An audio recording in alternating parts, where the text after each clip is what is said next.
age of 25, surely you've got help not to come while wearing a condom. that is a cum delaying device. For Monday, I flew back to Sydney for one gig to do like a lineup show, and I forgot. No offense to people in Sydney, they're such fucking bimbos. Oh yeah, I've been doing like Sydney's like Baywatch. Exactly. Yeah. It's all about being hot. Yeah. Beach Where was the culture. show too? It was Young Henry's, and they were like doing a showcase for Sydney Comedy Festival. And like I have a 5 that's workable here in Melbourne, which is like I wouldn't dare say intellectual. It mentions Westminster Abbey. Like, and then the surfers in Sydney were like, huh? Okay. They didn't even register. I don't even know what Westminster Abbey is. What's an abbey? But you don't. You Is can't that have like an ab crunch? Westminster Abbey is a lady. Lives in some. I guess it's a suburb of Melbourne called Westminster. Why are you raising the microphone? It's already too high for you. Fucking wishful thinking He wants cunt to over stand. here. What is it? He wants to be at a treadmill. You have to speak into it. What is it? Oh, wait, are we recording right now? Oh, that's awesome. But if you spend all Now I just laugh into it. Ha ha ha ha. No, it's all wobbly, and I thought I might correct You're not that. moving it. Yeah, I know. I don't know. It's just I'm just fiddling, man. I'm fucking anxious. What do you want? there's points where like as adult comedians, when you hang out, you can tell like what a comedian as an adult would have been like as a kid in like class. Oh yeah. Fully. Fiddling with a wobbly thing that doesn't need to be changed. Yeah, I'm like, I'm fixing it, man. Sent outside. I need to sharpen my pencil again. Aidan was very distracted in podcast this week. Is everything okay at home? There's these horrible clips. You know, sometimes online you see a clip and you go, I know that this is like whatever, an interesting, funny clip, but I can't bear to engage with it.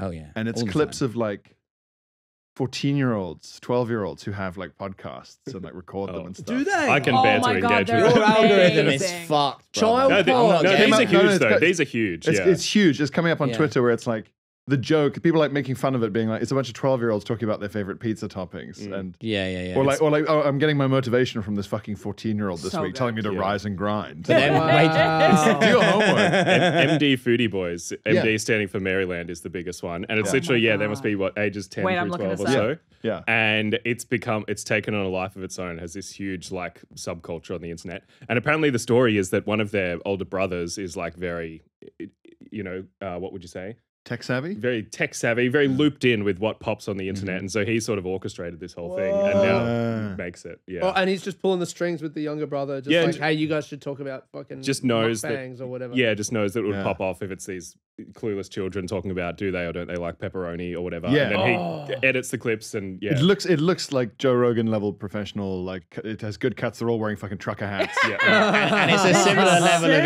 intellectual depth as well. It's What's like the best pizza topping? This is Yeah. sick. Oh, you found it. Oh It's- my god, Yeah. one of them looks like Dan Tiernan.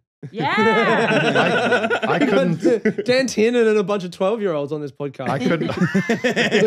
Oh, I love pepperoni. Yeah. That's what we were waiting for. I can't have it. I've got gout. I couldn't press play on it because I just thought I obviously haha, but also I can't. Well, if you press play on it, that's the rabbit hole where you then get 20 more of those clips. Do you know what I mean? Like, you don't want to be like, yes, I like this. Yeah. Watching 14-year-old It's like- boys on the internet, yeah. you don't want to be doing it's the that. thinking man's Rizzler and Big AJ and Big Justice. Oh my God. Yeah. It's an That- evolution of that. The Yeah. the meme format of the Rizzler's favorite Kafka books and all that. Oh God, it's so fucking good. Wait, do you mean to imply the Rizzler doesn't actually have a top 4 Franz Kafka? Oh, do you think that's a joke? How many booms are we giving? Trial. We all know the Rizzler only reads Victorian romance era sort of novels, long and detailed social. like kind of Wuthering interaction. Heights Yeah, and yeah, stuff yeah, like yeah. that. Yeah. He thinks 20th century literature is an oxymoron. That's what he said. I'm a Middlemarch guy. Yeah, we like 1,500 pages. Yeah, we like an ambling plot that doesn't really go anywhere. Yeah. It's atmospheric. Long descriptions Mountains of Wessex, hedges and birds, that kind of shit. Is this the drowning you were referring to earlier? Oh, I'm so drowning. I was about to be like, I wonder at what point the listeners realize that I don't know who the Rizzler is. Oh my you don't even know the God. Rizzler. Who the fuck is the Rizzler? I'm across I'm all the gonna show literature you. references, but it's modern day bullshit. I know what Middlemarch is. I'm not a fucking loser. If you don't know who the Rizzler is, it's you. This guy. You know him? No, He's what Oh, is you this have a guy? world of He's a discovery. We teen actually can't explain it content to you. creator. He's everything. Oh man, I was picturing like the Breakfast Club. Oh no. He's an 8-year-old boy, and And he's very it's- like New Jersey Italian, Yeah. right? That's the whole He thing. loves a sub. started as A Subway? he's funny and Yeah. popular Like a online, sandwich? and he's Yeah. now doing ads for American Express and shit. Like his trajectory is unbelievable. One of the most heartbreaking things I've seen was a handwritten interview with him, and it was Handwritten? like I think it was one of those where it's like he He wrote it? draws. He draws a response. I don't want to get into how.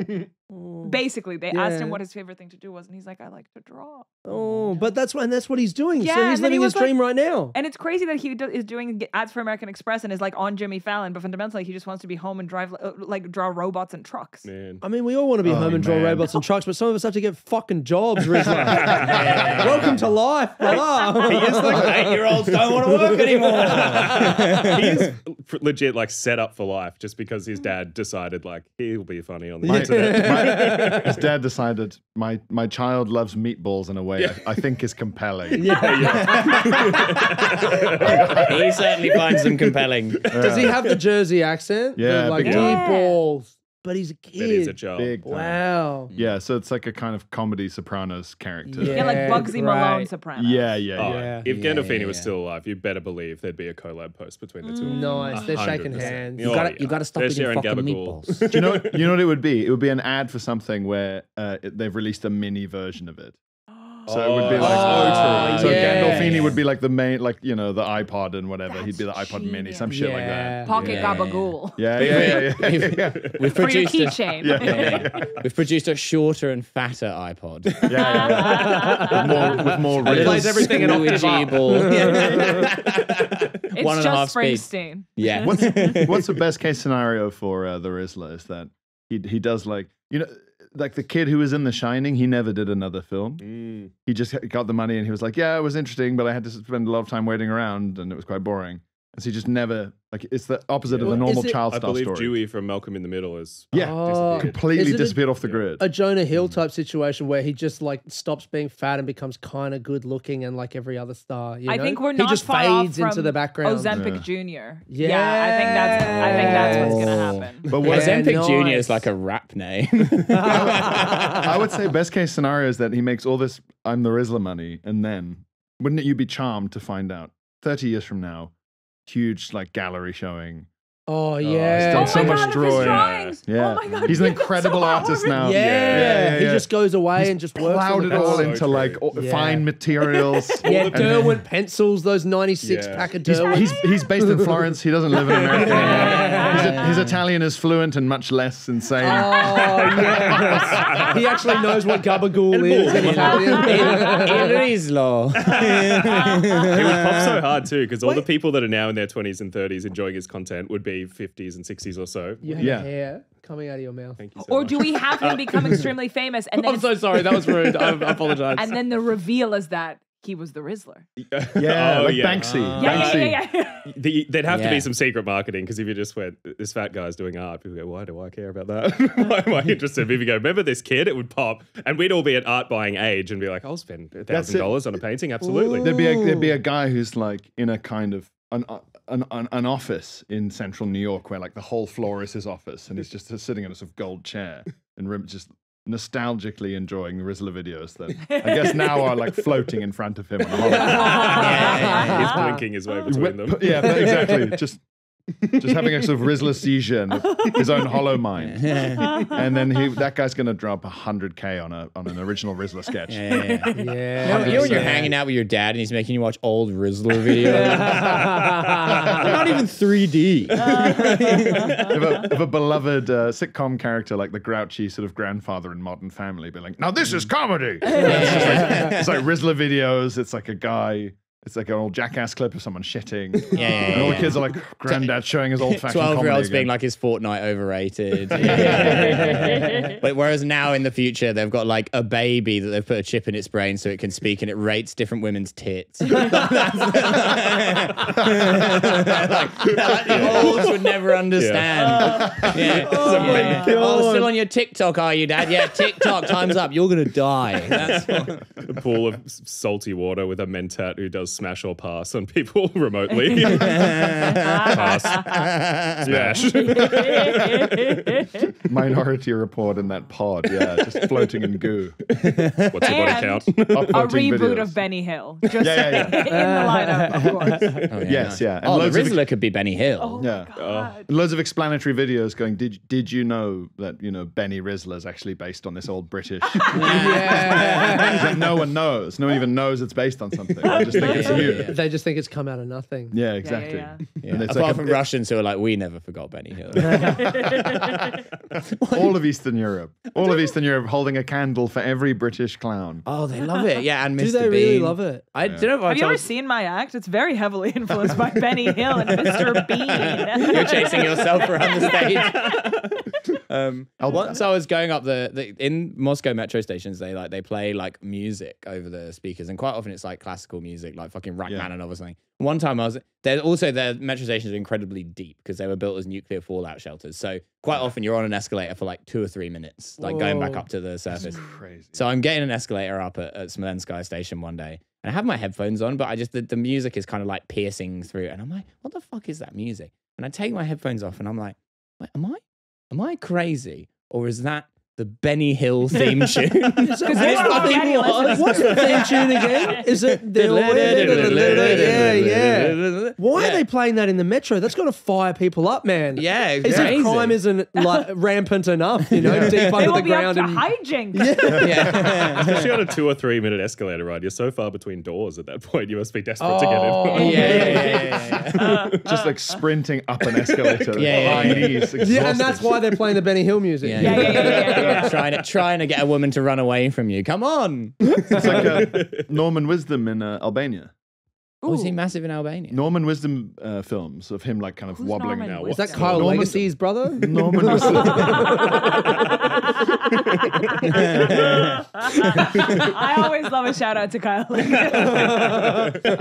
and Legacy, great double act. Yeah, sorry. Norman Wisdom is like the bridge, I guess, between Charlie Chaplin and Peter Sellers, like 40s, 50s, like a silly guy who sort of falls down a lot, very slapstick. Yeah. But like was huge in the UK for like 10 years. And it was one of the only foreign things that was like allowed into Albania at all. Because I think a lot of the time it had no dialogue or there was, and it's all very like, it's set and very sort of working class or like sort of everyone's in flat caps and things. Right, Like it right, does, right. it's not going to corrupt anyone. Enver Hoxha like rubber stamped this particular form of silliness. But that's a bit Like Hoxha- Bollywood movies were huge in the USSR because they're not political. Exactly, yeah. Hoxha was a huge fan. And like Norman Wisdom would go visit and it would be like, if Mr. Wisdom, join Christ- me in my bunker. Christ had come back. Just like they were lying in the streets, like they're obsessed with him because it was like the only thing and the funniest thing anyone had ever seen and only saw for 20 years. So he's just huge in Albania. Do you know how you said like, oh, he's one of those falling down guy acts? Yeah. I love that as like a genre of comedy. Like how currently people are like, man, these fucking clowns, they're coming over here. Like in the 40s, it's like, man, all these falling down guys, they're taking over our festivals, you know. Guys who just fall down all the time. There's Slipping 3 and- falling down guys in the nominations this year. Are you fucking kidding me, man? Slipping, dropping things. Come on. There's just one old French man who teaches everyone how to fall down. What a surprise, a bunch of straight white guys falling over. All the other one. Yeah. The French guy who teaches you how to fall is always doing it in a full body cast from like a hospital bed. He's very old now. He's fallen over so much. A man can fall over, but a woman. I'm not sure it is possible. Yeah, but you can't do that kind of stuff after 9/11. Anyways. Yeah, they should do pratfall 9/11. That would be a great movie. God. Yeah, like Looney Tunes 9/11. You know, just like Like when the plane I'm hits the building, afraid- but it's the sound of an anvil, like bong. yeah. 9/11, but it's Wile E. Coyote like falling out of the building, and then like his teeth are coming through the top of his head or something. You know? like that's the final Sound piece of of an elaborate Wallace and Gromit machine ends in the plane hitting the towers. What are those silly machines called? Where Rube Goldberg? Rube Goldberg Yeah. machine. Yeah. A bunch of stuff like taped together on pulleys and stuff, but what it actually does is like radicalize you to wahhabism. It's just like turning over a page of like Abu Hamza's autobiography. And you're like, It publishes the nuclear codes to Reddit. yeah, at the end of the Oh, video. the Great Satan. That is interesting. It's like tickets to a flight school. Like, Oh, but this is all happening in the Wallace and Gromit universe. Yeah. We've got to humble the infidel. Then the cuts to been Gromit to a- rolling his eyes. I've been to a training camp in Tora Bora, Gromit. We don't need to know how to land. Oh God. They're eating feta cheese as a sign of the cultural. The wrong box cutter. The Stanley knife that takes control of Wallace. Oh, good stuff. That's great. Great stuff. Sometimes you know what approaches a Rube Goldberg machine? All of the insane ways Mormon people have sex. Oh. Do you know what I'm talking about? Like when you soak, when you put a penis into a vagina, but you can't move, and then you're in a double, in a what is it called? A bunk bed, and then someone's on the lower bunk, and they're shaking. Oh, is that? Do they do that? Yeah. I mean, or at least that's what they say. So we're slowly approaching Rube Goldberg with like all the pulleys that you are effectively having sex, but not actually doing. The levels of Yeah. complexity. And so, wait, they're only allowed to have sex for recreation? Oh, sorry, for God. procreation. Sorry. And a post marriage. So apparently, there's one thing I don't know how real this is, but like the Mormon one night stand is to drive to Vegas, get married, have sex, and then get divorced immediately. Oh, that's horny stuff. Man, the sex would be so good after the drive, you know? I love the idea. What about Yeah, I feel like all the excitement, you Two know? sweaty virgins fresh out of an 18-hour drive from Salt Lake City to Vegas. I don't know, man. what about the slow feeling of dread as you realize 7 hours into the drive that you don't want to do it anymore. You think, actually, no, now I've had to spend this much time in a car with you, I don't like you anymore. Yeah. Jilting a one-night stand at the altar. Mormon fuckboy with like Elizabeth Taylor divorce numbers. I get married every weeknight for about 6 hours. How far is Salt Lake City from Vegas? Well, let's look this up. I've driven it. Jamie? Have you? Yeah. Wait, everybody, I'm gonna look it up. It's Everybody, give me a It's number. a boring I'll tell you. fucking drive, I'll tell you that. I'm going to say there's a lot of decent, just straight highways through desert, right? So that's going to cut down on. It's Salt Lake City, like near Colorado, up that way. North. But it's further Northwest-ish? west than that. Yeah. No, Salt Lake City is basically like due north of Vegas, Okay. I think. I'm going to So- say 7 hours. Okay, we got 7. 10. Further 10. than that. I feel like we drove it in 2 days, so I'm going to say about 15 hours. 16. Pierre is the winner. It's 6 hours. Yeah. Oh, Really? wow, Wow, wow. Big highways, baby. That's not bad. You That's could not do bad. 6 You hours could to do have that. sex. Bomb with it the down the first highway. Yeah, fucking oath, man. We've all been to Adelaide. That's 7.5. How far did you ride your bike that time to have sex? Very Oh, far. dude, like Very far. yeah, man, like in the 2 hours or 20-something something. kilometers. Yeah, Whoa. I rode from Diamond Creek. Like pull that up. Diamond Creek to Coburg. Okay. And I was riding along a highway with trucks going past me. Diamond Creek is quite remote. That's like Yeah. the far outer suburbs. of Diamond Melbourne. Creek, and I'm going to. Coburg. 2-hour bicycle ride. Yeah, And yeah, then- along and- a highway. And then some banging. Oh, and then some banging. And I was so fired up to sleep Imagine with this lady. the- This was like 8 years ago. or surely, something. Wait, what? surely you had a shower Not 32 minutes. on arrival. What are we looking at? No, riding the bicycle. bike. On the bike. 32-minute drive. On a Yeah. bicycle. The dick and Oh, balls shit. punishment of 2 hours on the bike. It's 2 hours. Yeah. It's 2 hours. It's not great. There are highways as well. Yeah, I rode along a highway. There were trucks passing me on the shoulder, and I was just like, Can we get some narrative for this? Am I correct in saying it was after that weird gig that's in Diamond Creek at a venue that's not allowed a microphone because they would get noise complaints? no, it was for. So it when was I a- bomb, it's actually really cordial. it was a Lewis Spears and Luke Kidgel Oh, running a gig because yep. Luke Kidgel's from up that way. Shout outs to Luke Kidgel and Lewis Spears, friends of the pod. I think it's funny to say someone's a friend of the podcast when you don't have a podcast.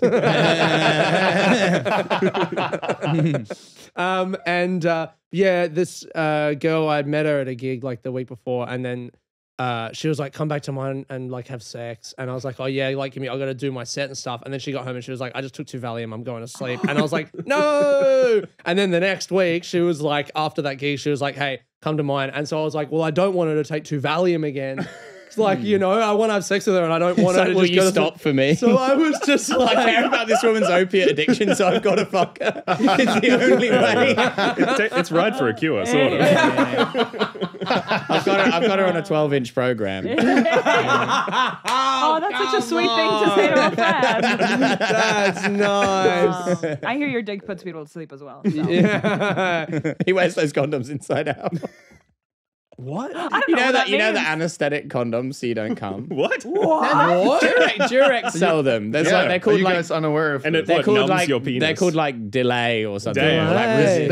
There's like a chef's little dab of dick numbing. Yeah. I imagine them, but they're called like never come, you know? Or like the sushi chef at Durex, just putting a little straight trail of wasabi. Yeah. yeah. I'm picturing Salt Bay sprinkling something in like that Yeah, before yeah. they go in the Oh my box. God. Yeah. That's not, I thought this is so in your wheelhouse. Yeah, of this interest. feels like something I would know about.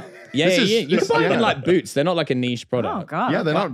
Yeah. However, I don't understand. Any I've- man over the age of 25, surely you don't need help Yeah, not to come yeah, while yeah. wearing a condom. That is a cum delaying device. Yeah. I exactly. So sensitive even through a fucking raincoat. It's like, it's To not enough. emphasize my penis. My cock is like a 19th century noblewoman. It's like, oh, well, I couldn't possibly. I'll still, Even the merest suspicion.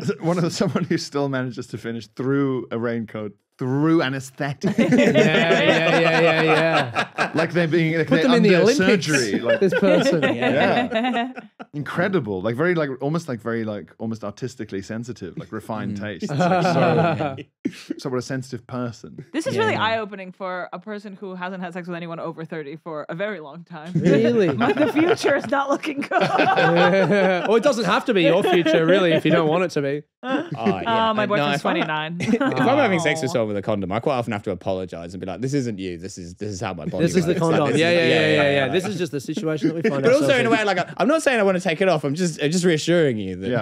However, It's a I do difficult- want to take it off, but that's not what I'm saying. It's a difficult situation to navigate. Yeah, it is. Yeah, but it is. apologizing is just something any British man does during sex, sure. That is true. Yeah. Yeah. Sorry for coming. Sorry for making you come. Sorry Yeah. for being here. Sorry for interrupting your Valium Thank session. you for everyone. What do Australians say? Yeah, Do no, you have yeah. any smelly Yeah, salts no, for yeah. penis? What do we say during sex? You say rooting, right?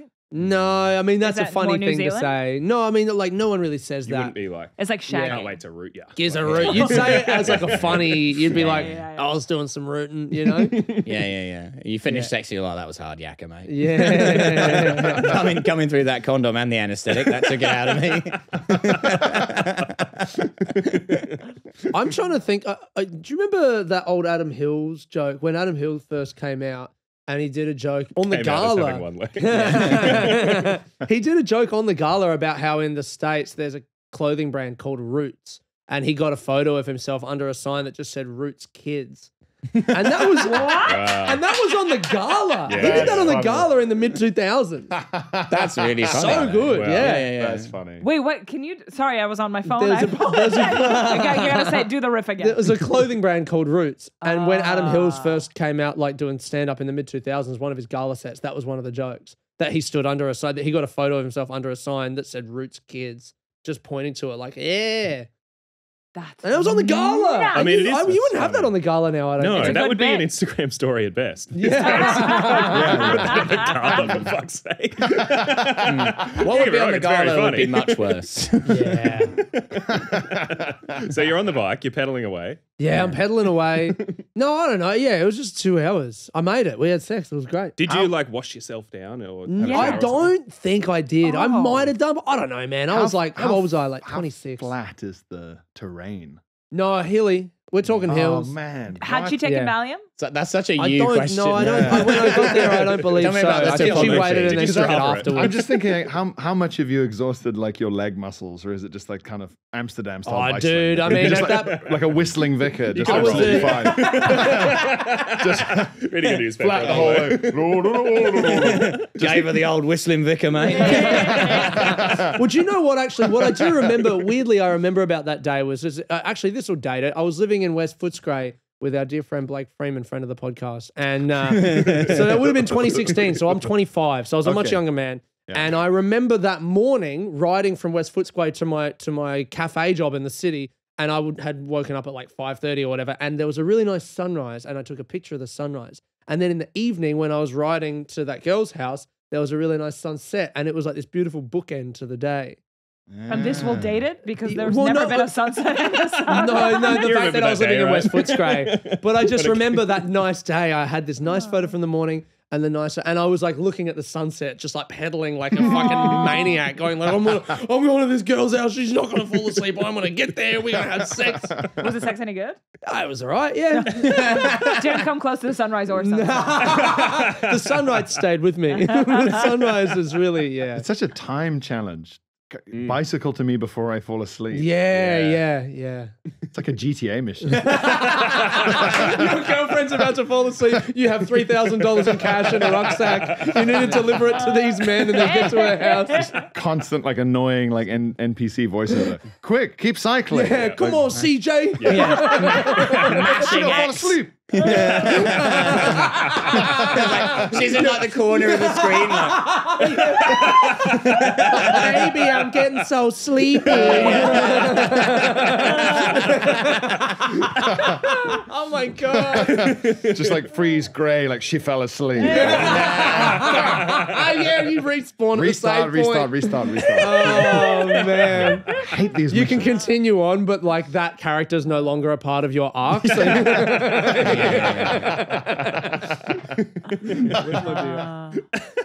fuck. Yeah. I once, when I was like 21, I think, my girlfriend at the time was clearly trying to break up with me. And she was like, can you come to mine? We need to talk. But I had like no money and I was in Essex and she lived in Cambridge. And I was like, oh, I'll just cycle there. I was quite into cycling at the time. It's like 40 miles. Oh, I smashed that. I could do it in like 2 hours, easy. But like flat? It's pretty flat. yeah, it's pretty flat. Yeah. It's whistling Vicar Harlow, territory. sorry, I missed the start. Harlow to Cambridge? Harlow to Cambridge, yeah. It's fuck. pretty much 40 miles on the nose. For but- a we need to talk. Yeah. But then she was so mad that I was cycling there. She really considered that an insult that I was cycling there rather than just like getting the train. And I was like, I have no money. Like I'm gonna. and then I This is what the talk was fucking, about. Like sweaty as fuck. Like in cycling kit as well. Oh, like full lycra. Did she break up with you right away? Oh yeah. Oh, that's And then you awesome. have to turn around and do a full fucking Tour de France? Yeah. Yeah. Did Well, you that- even unclip from the pedals? Just track standing in her driveway. Like, let's get this over with. That's She's even like, sadder "Don't to bother." walk up to the door with the clip, clop, clip, Oh clop. yeah. Of the fucking Oh, thing. you walk so crazy in those shoes. Yeah. Because they're completely hard. They have no flex at all in them. Yeah. It's humiliating. So did you go straight back, or did you think, well, I'll have a I think I went and I'll hung have out. lunch and then I'll go. Yeah. You're going to offer me something? Mate, you can at least make me lunch. Yeah. No, I went and hung out with a mate in the city, I think, and then went home later. I think I got the train home though. I Yeah. caved. Yeah. I think that's fair. Damn. Yeah. I so distinctly remember having a breakup when I was maybe 18, 19 or something. And just in tears, immediately wanted to eat, loved to stress eat, went to the KFC. And it was a limited time item at the time, but I got what's a Zinger Stacker burger. Does that exist in the UK? Yeah, we've bet. had that. Wonderful burger. And then it disappeared from the menu for years and years and years, but I remembered it as my little breakup burger. But now it's permanently on the menu. And Would every it- time I see it, I go, Was what a that- day. that- What Can a you not day. eat it anymore? Are you too sad to eat it now? No, it's my go-to every Okay, time. well. Yeah. Go Luka- to. Yeah. Wow. It's Was that the Italian girl at the airport? And then you came to my house and we did. Can we talk about drugs on this podcast? It wasn't that, but that also Can we did hear about happen the in my Italian girl life. at the airport? Yeah, tell me about that because Your I don't remember that. Don't. Let's talk about that was that before lady. I knew you. I think that was in Echuca. That one. Ah, That was okay, Echuca okay, okay. KFC. Shouts out. Yeah. Friend Yeah. of the pod. Big contributors to our story. Yeah. Putting the chook in a chuka since Nice. Thank you. Thank you. Wow. That counts as being bilingual. That kind of thing.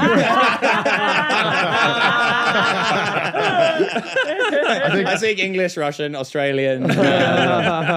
Yeah. No, I don't think there was any food after the Italian girl. That was not a breakup, more of just a goodbye. You're going back to Italy now. Yeah. Yeah, so because there's so many gap year like people in Australia, do you find yourself in the middle of a lot of flings? We are a culture built on spurned romance. Yes. Oh man. And international flings. Just longing. Yeah. And backpacks. Yes. Yeah. Yeah. it is So very she was from true. Italy. She was from Italy. She had come on an exchange when I still lived in Chuka and was at high school, and then she came back for some other exchange after high school, some uni thing, and just hung out a lot. This was when I was very first starting comedy. Would have come to our comedy room with the questionable marketing, like you were saying before, Aidan. Yep. Keep it off the pod. But yeah, I definitely have very clear memory. We were good friends, but that was the first night we ever like really fucking Properly got into hung it out. together. Yeah. You lived in a nightmarish squat style house where we went and snorted This unknown orange drug. powder. And This orange powder. Yeah. Oh. Off brand for me. Yeah. Squat house. You living in some kind of nightmare situation with like questionable substances. No, and I remember it was me Orange. and like Yeah, eight- where'd you get an orange It was like powder? it wasn't Fucking bright orange, but it was like an Gatorade. off-white It orange. was Barocca. My mate had this massive bag of it, and there were like 10 of us had been up all night in this house, and then Luka messaged me. He was like, I just dropped that girl off the airport, and I called him up, and I remember I said, come and put some drugs in your face. It was one of those ones that people were referring to by just a series of letters and numbers was its whole name. Yeah. And what were the effects? Oh man! So after that, and we did mushrooms that night as well. And then I had been like having this. I met this girl at a nightclub. We had sex one time, and then I was all like puppy eyes for her. She didn't want to bar me, and I knew She was that- out of cycle range. And I remember she was in the Australian Youth Climate Coalition, which is a cause that I support. However, That's what I love about the Australian Youth Climate Coalition. I keep getting older.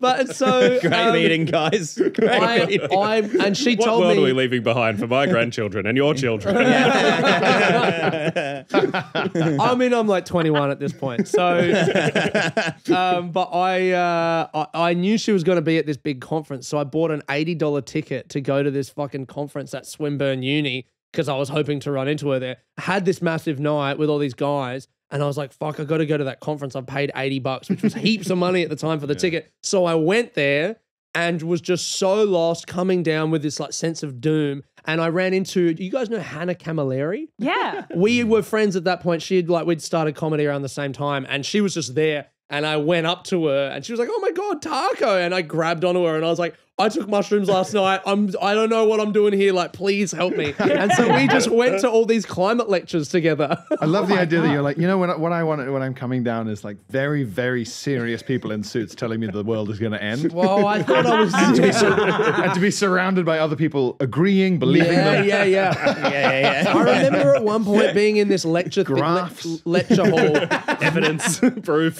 Pictures of stuff on fire, really fucked up. Some guy was doing a talk about And a lot of it's quite fracking. nearby as well. Yeah, it's around the corner. We took that this morning about 20 miles from here. This guy was doing a talk about fracking in Queensland, and I was trying to be like, oh, maybe I'll use this as like, you know, fodder for my comedy, which I was still fucking no good at. And I wrote some semblance of a joke, and Hannah was sitting next to me, and I just pushed my notebook towards her and was like, and she was like, yeah, buddy, and like patted me on the back. Nice, great work. We just said fracking joke. Yeah. Like just Fracking not cool. Tell them. Yeah, man. fracking sounds like fucking question mark. Like, no. Rode That my is bike just to what they do some call a joke fracking. in Queensland. Oh, it's just a fracking joke, mate. Calm down.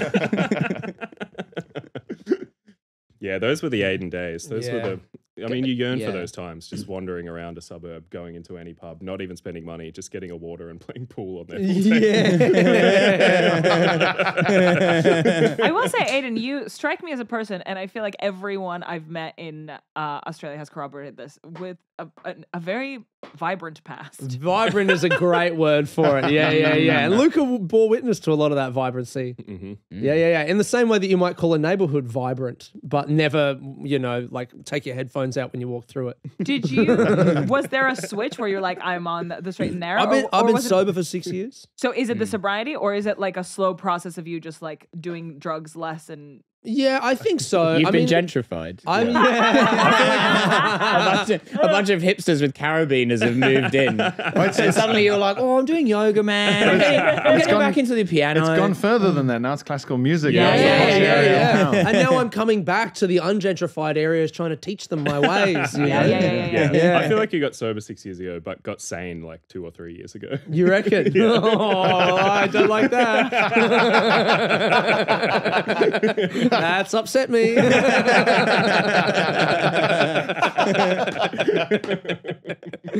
Yeah, I don't know, man. Slow process, I guess. Like even when like Luka and I first met, I was probably less crazy than I was before I moved to Melbourne. When I was in Adelaide with all of my drug friends, and like a few of my mates went to jail for doing drug stuff. And I moved to Melbourne to like get away from that, and then found stand up as being a thing that I cared about more than taking drugs. So it's been a slow process, but I don't know. Imagine getting into stand-up to get away from people with addictions. Whoa, dude! Yeah. When you and some other people whose names I was about to say, like when our friends started being like, "Oh yeah, we started taking drugs," I was kind of like, "Finally, man!" Because for years I was this guy who, you know, I'd taken drugs or whatever, and then everyone in their late 20s was like, "Man, you tried cocaine?" And I'm like, I'm trying to stop taking cocaine, like, you know? But it makes sense, right? Because you want to get off it so that you can be better at this thing. Yeah. Whereas the reverse is to get into stand-up for kind of weird reasons that you can't quite explain yourself. And then through that, finding drugs and going, no, this is what I wanted. I wanted a reliable high. Yeah. As opposed to the unreliable high of when I do well or not do well. Yeah. This bag is so much real. more reliable. Yeah, it's just a than my own financial writing. Oh my god. Yeah. You can Yeah, see you've that just happen. blown my fucking mind. Yeah. Is that a moment where like it's like it gets shared a lot on reels where people are like in like the health and wellness bit of Instagram? Oh yeah. Yeah. Where it's like a very serious guy talking to someone nodding a lot. We'll clip it up like that, black and white. 12-year-olds talking about their favorite class A drugs. But I do think like there's so many people who get into this because of the rush. Well, they tried, and the rush is what keeps them in, for sure. Yeah. You can kind of tell sometimes. Man, I used to think, oh, sorry, you go. I was just going to say, it's the same thinking as why so many people like get a partner, fall in love, and then stop doing comedy because it's like, oh, there's somebody at home who just likes me every night. Man. They laugh all the time. I miss Rob Caruana as well. I've got someone at home who smiles politely while I try and make her laugh. It's so funny. Who forces me to buy a drink every night so that I can. Oh, $5 anytime I want to have a go. But she will provide a video. Sorry, mate, your 7.5 minutes are up. You count as one of the 3 friends after Wishful Brie. thinking. Whatever the anesthetic content. Watching your sex video, go, you didn't mic the crowd? It sounds like she's not enjoying it. I swear I killed. I swear it was good. It looks like I'm dying down there. She's I'm smiling. sweating. She's smiling. She's more of a smiler. She's She's more of a smiling, yeah. smiler. Yeah. When I have sex with a woman, it's more like a gong show. It's like, can I keep this up to a high enough standard? Yeah, normally people reach to the side table for condoms. She's just got a red card down there. You just got to get through 5 minutes and then you know. Yeah. I used to do a joke about, in terms of things that stop you wanting to do stand-up, I used to do a joke about, because you can, if you have an autistic special interest, it can just go.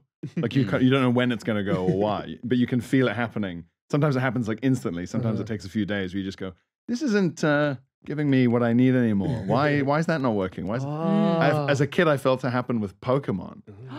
And I was like so obsessed with it for so long. And I just one day I was like, this, do I not give a fuck about this at all? And it was quite instant. And it's happened with a few things. Oh my god. And I got into comedy because it was a special interest. And I do a joke about losing it where you're just on stage going, and the just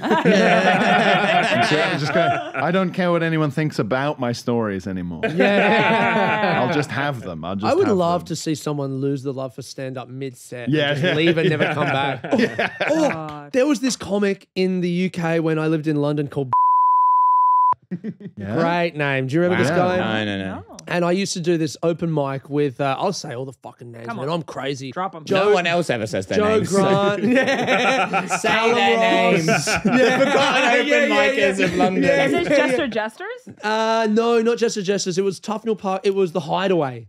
The Hideaway. The Hideaway in Oh, Tufnell man, I Park with a remember the picture of Hideaway. 16-year-old Ed Sheeran on the wall because Yeah, he used to do the yeah. open mic Yeah. there. And I remember Hideaway. this guy did like 2 gigs a night for like 6 months and he sucked so hard. And he would always on stage be like, anyway, so I've got to go to another gig, but thanks very much, guy. Like, you know, just always talking about how many gigs he was doing. And he did that. And Joe Grant was I don't know if you guys know Joe Grant. Yeah. And he was MCing. He used to shit on everyone. Came off. Joe Grant came on and he went, to everyone, the hardest working shit comedian in London. And everyone laughed and I never saw the guy again. And he quit and he's just got a normal life now. He got out. Good on him. He's got to send that guy like flowers, but the Yeah. card says "fuck you." Yeah. Like, I don't know, like such a combo of. Oh, yeah. It's the best backhanded compliment you've ever heard. He It should was like a actually give that life-saving guy- intervention. Yeah. He owes that guy Yeah. 5% of his income from his normal job. Totally. Yeah, man. Reverse agent. I got you out of comedy. You owe me. Yeah, reverse agent. Yeah, that's sick. I gave you the Well, tap. life agent. I can actually set you up with a lot more lucrative work than what you're currently doing. It's called a job. Yeah. I follow a friend of mine on Instagram who doesn't do comedy anymore, and his life is like it would be the kind of life you'd put together as a sort of montage in a film about a comedian. Oh. Like it's like the most idyllic existence, Yeah. like loving family, dog, nice house, and you just think, I don't need to see this now. There was a guy. Late at night after a tough gig at like a regional arts center, and man. scrolling through this person's like fucking American Dream slideshow, white ticket fence. You go, fuck. There was a guy in Melbourne comedy who did it for 2 or 3 years and was really passionate and then just fell away. And I remember in a group chat recently, someone in our group chat posted like this frantic, like, I just saw that guy. He's in the city with this gorgeous woman. He looks incredible. You too can stop doing comedy. Fucking before and after for this like life coach guy who's like, I will get you out of stand-up comedy. A guy who's like all puffy from drinking too many beers and he's like alone, and then you see him and he's in like a suit, he's clean shaven, he's got like a beautiful woman. It's like those pictures with like annotations on where it's like he's like circled like microphone elbow. Like, all the things wrong with his body because of all the comedy. This is your brain. This is your brain on comedy. And I think you like kind of sort of tell yourself that if you ever do run into these people that you started with who don't do it anymore, they're going to be like, oh my God, that's so amazing that you kept at it. But every single time I have run into them, they like look at me with such utter condescension of like, oh, you're still doing that? Yeah. Oh, babe, that was a phase. Yeah. Oh, babe. You're still doing your little dance? Yeah. Oh. You get up in front of everyone and do your little dance and then see if they like your dance? That's how I refer to my shows sometimes. If people go, how was the show? And I go, yeah, I got up, I did my little dance. Yeah. Some people like the dance, and tomorrow I'll dance my little dance again. That's so funny. The way Cynical little dance. What you've made your life was a catalyst for growth for me. And you're doing it every night. You scared me straight. your dream is my rock bottom. Yeah, well, open micers are scary. Yeah, You see dude. so many open mics, you see them and you're like, God, is this me? It's really- Is this what I am? But it's really unfair in London because I had a friend who moved to London from Manchester, whereas in every other city in the UK, the open mic scene is mixed with the professional scene. So you could do an open mic in Manchester, Glasgow, Edinburgh, Newcastle, and you'll meet pros. And then you'll be booked and stuff. Yeah, and there's a because they're pathway. coming to do new, and Yeah. they'll see you, and they'll go, "Oh, that was good," or da, da, da, and you'll talk to them, and blah blah blah. It'll all happen. Whereas London's so big and like horrifying, like fucking Blade Runner town. It is. It's been split, so like the open mic scenes don't interact with the pro scenes almost at all, and pros do new material nights that are like pros Yes. only, and it's this huge barrier. It's like this underground, like purgatory Yeah. thing. Yeah. But this friend moved from Manchester as a kind of pro, but no one warned them.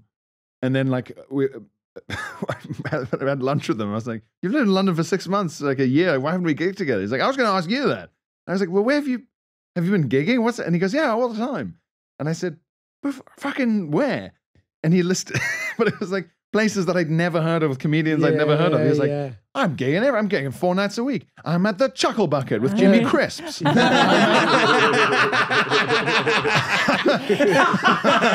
Jimmy Crisps. Laughter Zone with Pamela Fuck. Dangerous T said I had the best 10 he's ever seen. Yeah. I'm in Dagenham twice a week. I'm doing all this. It was like the names of pubs I'd never heard of nights I'd never heard of, the lineup I'd never heard of, 10 people on the lineup. And it was near my flat. It wasn't far from where I lived. Wow. It's completely different, like the upside down from fucking Stranger Things. Yeah, Just the well, same, brother, but- I'm looking forward to us having that lunch in a year's time when I move to London. We'll keep you safe from the upside down. Don't stay in a room alone with Pamela Fuck. Let me tell you. Well, sometimes those really old acts where they started in the 80s, back when your name as a comedian in the UK had to be like, you know, in like old punk bands where the names are always like puns. Like rude puns. So you're like, there's a comedian or whatever called Hands Off or something like that. Yeah. Yeah. They're like when you see that on a lineup, you go, "This is gonna be a fucking I mad loved show. This is gonna be when weird." I was in London, Dangerous T, just like a legendary crazy Yeah. London It's a open real micer, legend. and John Sharp. Ooh, who's John Sharp? John that Sharp. rings a bell. Dangerous T is surely dead by now. Oh, don't say Yeah, that. I don't know. Don't say that. I mean, I hope he's not. Oh, I hope he's not. But okay. that man seemed. It's like the type. There's like a level of open micer where you're like, you see, not only like comedy is bad for you, but also like everything in your life is so bad. Oh, it's falling But apart. like, yeah. He used to get the train in from St Albans to do gigs every day.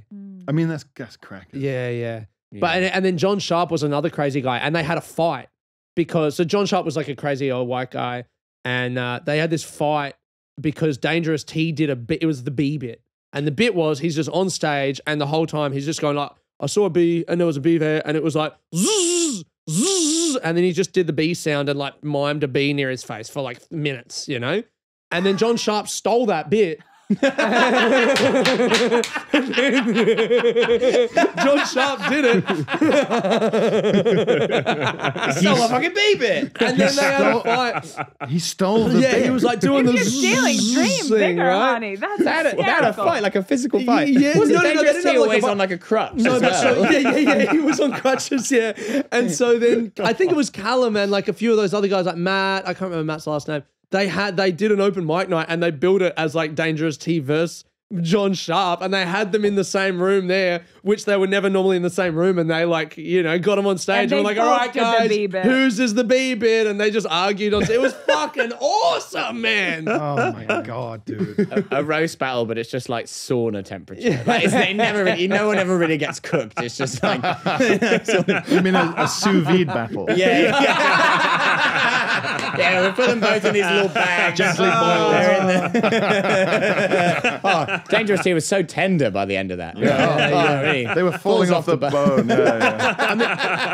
It's good to try and make money from comedy and make a career and have a good life, but there is something to be said for the hijinks of the open mic circuit. You know, it's really unmatched, man. I do miss them There's sometimes. so much fun to be had out there. It's the raw end of an already pretty raw business. I think you will all remember run. Oh yeah, Oh of my course, man. God. Run by, conversely, one of the most insane men on the planet and one of the most oddly shaped men on the planet. And then I remember Yes. I thought you were talking about.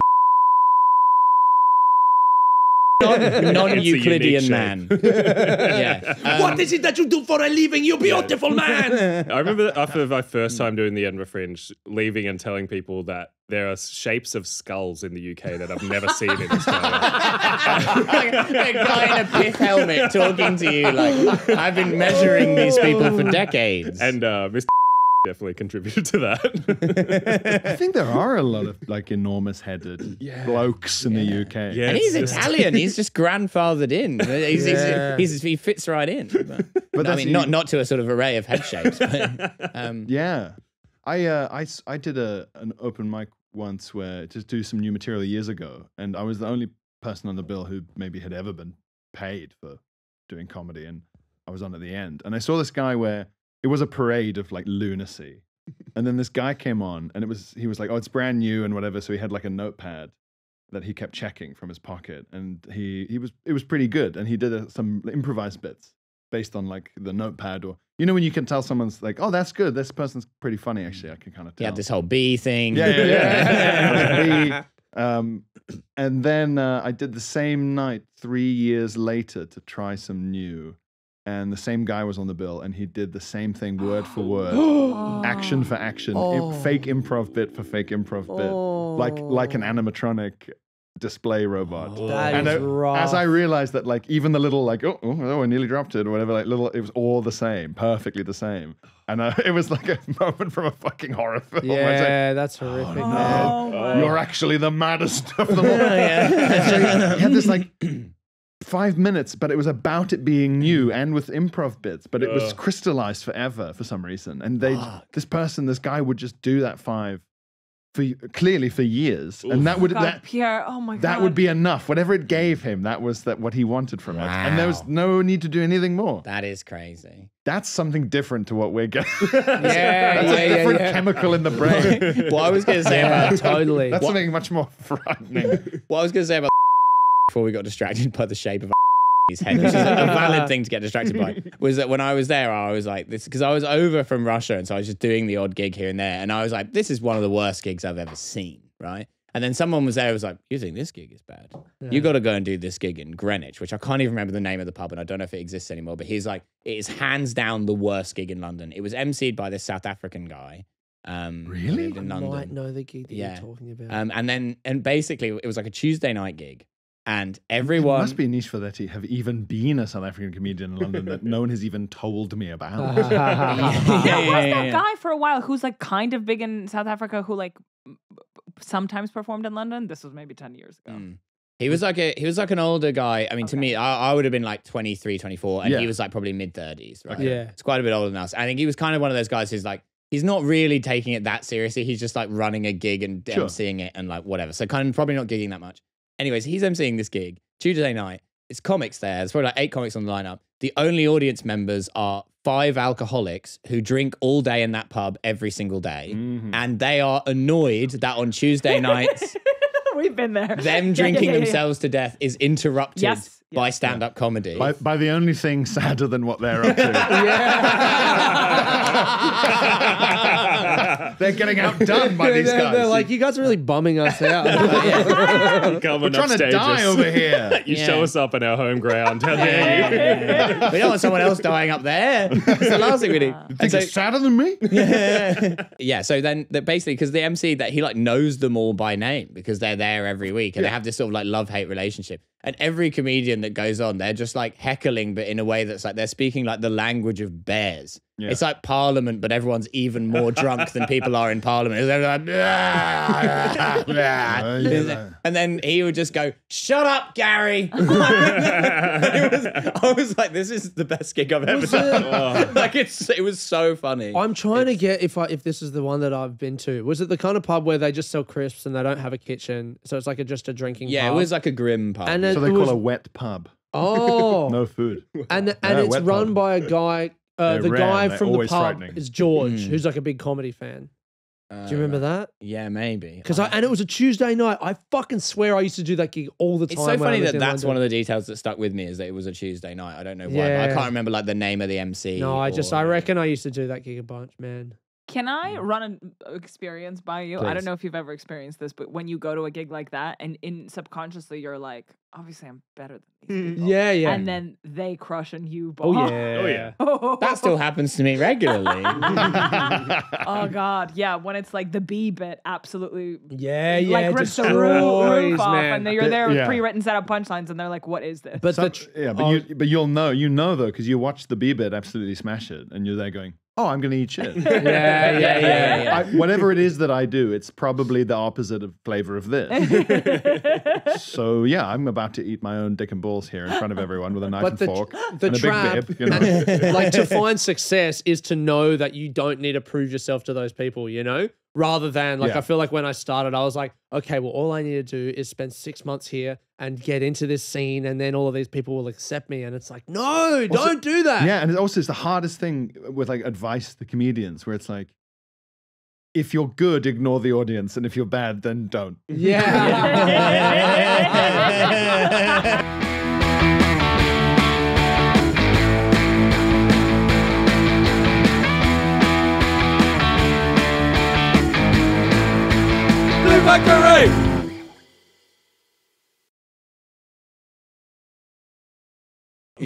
I love it when you read one of those really long Facebook posts and there's no interwoven thread with it at all. It's just like a series of unconnected. Yeah. I can't remember once. Well, one of the men we mentioned earlier, shall we say, wrote a really long Facebook status where he was like complaining about fucking like something about the comedy industry or like something, and then he just went off on a tangent about like how he has a hybrid diesel and it gets amazing mileage and like but no one wants you to know that because of woke. It's just like a twist, and he's like Manchester and back in one tank, but no one talks about it. The crazy thing is you put that, and that's a non sequitur, but I'm like, I could see how you could put that in that status. You know, he's talking about gigs, there's a lot of travel, comedy. You know what? This guy's making a lot of sense, actually. Yeah, and it was very much in the tone of you suckers don't even own a hybrid diesel like me.